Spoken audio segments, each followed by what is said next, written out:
All right. Hey, Patrick, thank you again for joining me real quick to talk about what we're seeing with the market from the lending side and from the sales side. Um, I know when coronavirus first hit, rates were kind of all over the place, and it was artificial adjustment to try to keep people from refinancing and all that other stuff. What can you tell us now with terms of lending? What's going on now? Yeah, so thank you for having me, Kevin. And definitely when all this started, one thing that we saw was we saw rates where the Fed announced that they were cutting rates. People thought that they could possibly get a rate as low as 0%, where the Fed interest rate isn't necessarily exact correlation between mortgage interest rates. So the news on that started to get out, and at the beginning we saw a lot of volatility. Someone would maybe give us a call and we would talk to them on Monday. The rate might be 4. On Friday, it might be 5. So that was a lot of volatility. It was a lot of movement up and down, and it was really hard to time things. But lately, we have seen rates start to improve as we've gotten a better understanding. The refis, they're still certainly high, but they've slowed down a little bit. So rates really have started to stabilize. And then again, when all this started, one thing that we saw a lot of our investors increase their credit score requirements. So we used to be at a 620 across the board for a credit score, a minimum credit score requirement. We saw that go up to 660 for FHA and VA loans, and a conventional loan is still around 640. So that might have eliminated some buyers in between the 620 to 660 range. However, what I've seen, and I'm sure you can talk about this too, even with some of those buyers getting knocked out, the market is still busy. It still seems like a house that's priced right for somebody is going quick, and it's going quick with multiple offers. So I'm sure you can shed a little bit more light on that, what you've seen with your buyers or your listings, how competitive this market seems to be. Yeah, I mean, for sure. I had a listing go on the market 2 Thursdays ago, and we had 4 showings set up the first afternoon and offer the first day, full price. I've had buyers get into bidding wars on property. Had one buyer approved in the 200 range, checked out a townhouse at 215. The winning bid was 225, all cash, no inspections, no appraisal. So, like you said, quality houses that are priced right, they're going in spite of the COVID-19 concerns and in spite of the lending restrictions. Yeah, yeah, and even though these restrictions have been tightened in some places, rates have certainly been historically low. So even though some people might be getting knocked out, having to work on their credit for a few months, and this isn't just a town bank thing. We've seen almost all of our competitors increase their credit score requirements too. So they have their clients working on getting rescores. So the bureaus are a little bit backed up. So if you're a qualified buyer and you're out there looking, you even though it's still super competitive, there's not as many people out there as there could have been in March or April if we didn't have these restrictions tightened. And then also with the rates where they are, it seems to be more qualified buyers.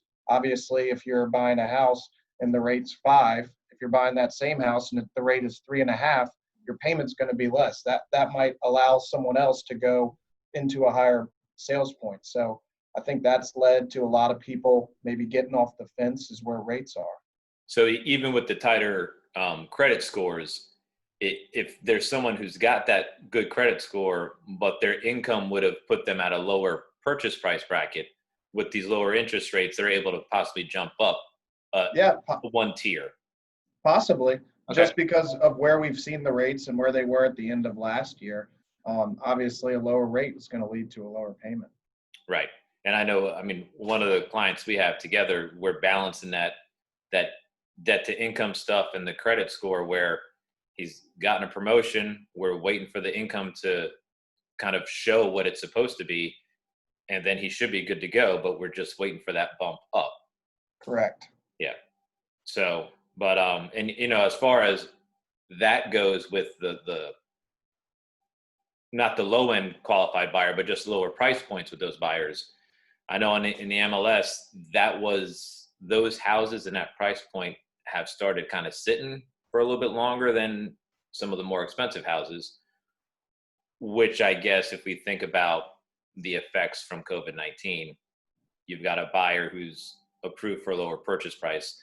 Chances are they're from jobs who have been most affected by the restrictions.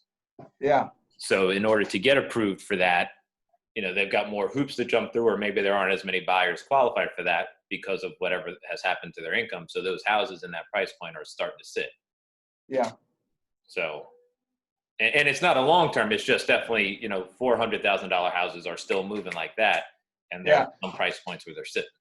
And when you say sitting, I'm sure you still mean they're going quick. They're just, some listings you see, you might email them to a client on a Friday. They're like, let's take the weekend to think about it, which I understand it's a big purchase, but if you're ready to go, you gotta be ready to write an offer possibly, because houses might go in on Friday and then on Monday you'll see pending. Yeah. And when we're not talking sitting for 60 days now, but whereas this time last year, the same quality house would have been gone in the first weekend, it might be sitting 2 weekends, 3 weekends. Which is still really fast. Right. Yeah. In the grand scheme of things, it's still really fast. But there just seems to be some sort of lag or a catch up at that lower price point. Yeah.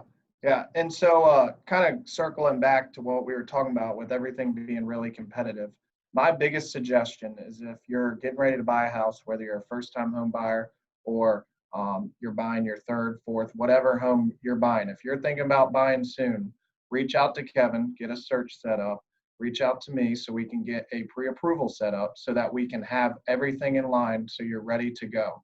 Because we can get you a pre-approval really fast, but if you're wanting to write a contract or write an offer, you need to have that letter in hand. And that's just adding to the time, adding to the other people that could put in an offer. But if you have all your ducks in a row, you can get a few different game plans in place.